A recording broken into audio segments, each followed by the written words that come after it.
नागपुरातील रमण science centre मैदानावरती तरुणांची गर्दी उसळली आहे.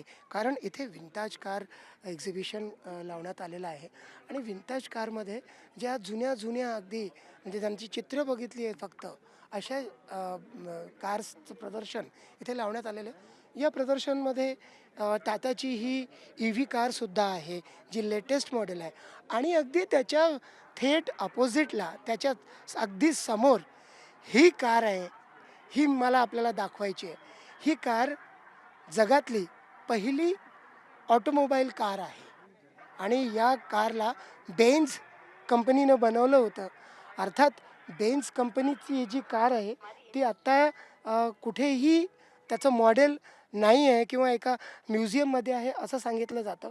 पण हुबेहूब तशीच कार नागपूरचे इक्बाल अहमद यांनी बनवलेली आहे आणि ती आपल्या समोर आत्ता आहे.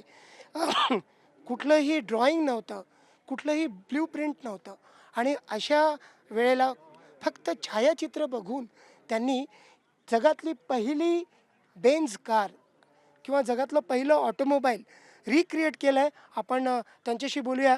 इकबाल अहमद सर, NDTV मराठी से बात कर रहे हैं, बहुत बहुत शुक्रिया.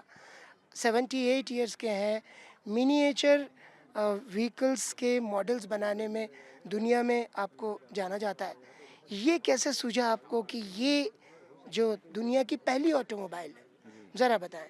इसमें ऐसा हुआ कि मेरा एक पैशन और हॉबी थी कि मिनिएचर्स बनाना। और मिनिएचर्स में स्टीम इंजन्स, लोकोमोटिव्स, ये सारे मेरे इसके सब्जेक्ट्स थे। तो उसमें मैंने बहुत सारे स्टीम इंजन्स बनाए, बड़े से लेके पाम साइज़ से लेके छोटा छोटा करते गए। पाम साइज़ से छोटा बनाए, उससे छोटा बनाए, यहाँ तक कि इतना छोटा बना लिए कि एक वो वर्ल्ड रिकॉर्ड करवा लिया मैंने गिनेस वर्ल्ड रिकॉर्ड होल्डर में। जी बिल्कुल जानते हैं जी. जी, तो वो एक थंबनेल साइज़ का स्टीम इंजन था, फुल्ली वर्किंग, जो कि वर्ल्ड का स्मॉलेस्ट स्टीम इंजन दर्ज किया गया है गिनेस वर्ल्ड रिकॉर्ड में, जिसका वेट है 1.72 ग्राम्स। बिल्कुल, लेकिन ये जो ये नई. ये मैं बताता हूँ आपको जी. अभी। जी. आगे आगे उसकी जो how I came to this point, okay ये ओके. मैं आपको अभी बताता हूँ कि वो करने के बाद में मुझे ये पैशन हुआ कि क्यों ना कुछ ऑटोमोबाइल लाइन के ऊपर कुछ मिनिएचर्स बनाएं। ऑटोमोबाइल लाइन्स में मिनिएचर बनाने का मुझे सूझा कि ये वेरी फर्स्ट 1886 की जो बेंज मोटर वैगन है वो बनाऊं मैं। तो वो बनाऊं, किस तरीके से बनाएगा वो मुझे कुछ आइडिया नहीं हो रहा था जिस वक्त बनाने के पहले।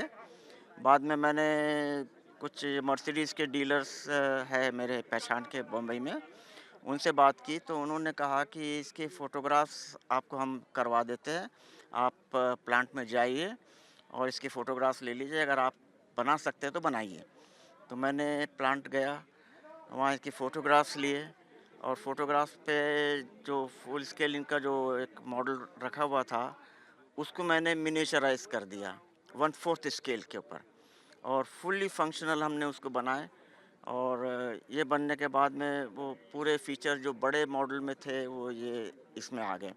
उसके बाद में काफ़ी वक्त के बाद में हम सोचे कि क्यों ना इसका फुल स्केल बनाया जाए, और वो भी एक चैलेंज हो रहा था कि हम बना सकते हैं या नहीं, और जब दूसरे बना सकते हैं, दूसरी कंट्री वाले बना सकते हैं, तो हम क्यों ना बनाएं। तो एक प्रोजेक्ट शुरू किया। तो उस जो हमने जो छोटा वाला जो मॉडल बनाए थे, उसी के बेस के ऊपर हमारे पास तो कोई डायमेंशंस या ड्राइंग्स या उसके स्केचेस वो कुछ नहीं थे। तो हम डायरेक्ट मशीनिंग करने के लिए सोचे। तो उसके पहले पैटर्न्स बनाए गए लकड़ी के, जैसा जी. पेट्रोल डालना,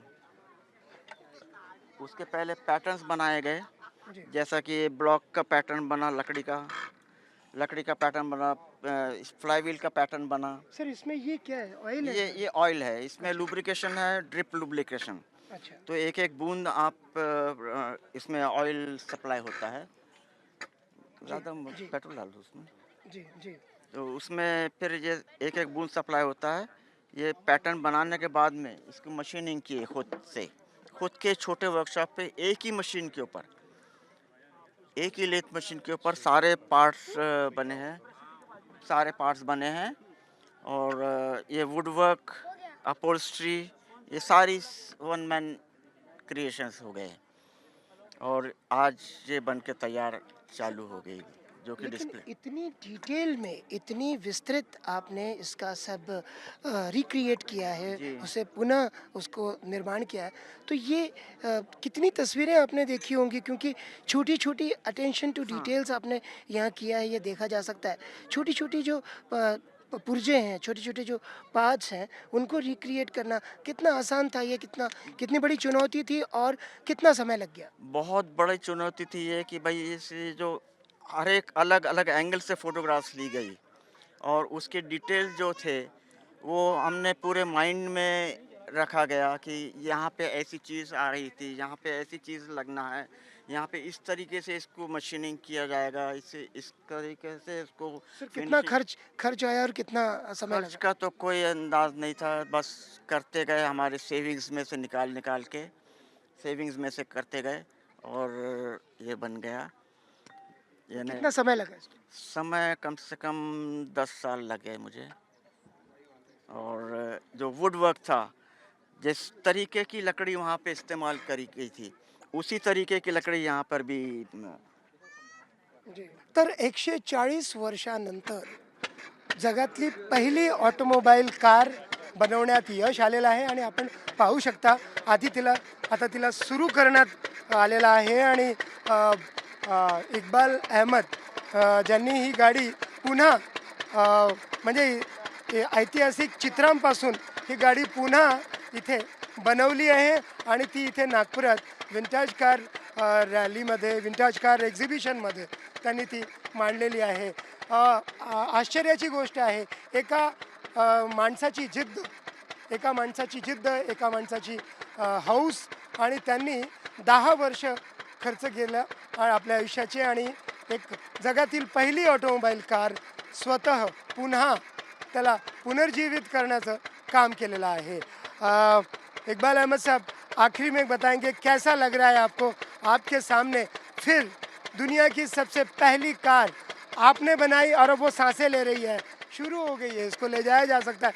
क्या आपने इसको राइड एंजॉय की है? राइड एंजॉय किए हैं। मेरी ग्रैंड डॉटर ने इसको चलाई और उनके जो हमने एक जो शो हुआ था एक सिटी क्लब में, उनके जो कॉस्ट्यूम्स थे वो भी उस ज़माने के पहनाए थे और जब वो चली और लोगों ने ये देखा कि कहाँ की आपने फॉरेन की फ़ोटो वीडियो ले आए हैं, ये बिलकुल बच्चे भी बिलकुल. तर 78 वर्षांचे इक्बाल अहमद, ते ऑटोमोबाईल इंजिनियर नाही आहेत, पण त्यांनी जगातली पहिली ऑटोमोबाईल कार पुन्हा साकारली आहे. व्हिडिओ जर्नलिस्ट विनय शुक्लासोबत संजय तिवारी, NDTV मराठी, नागपूर.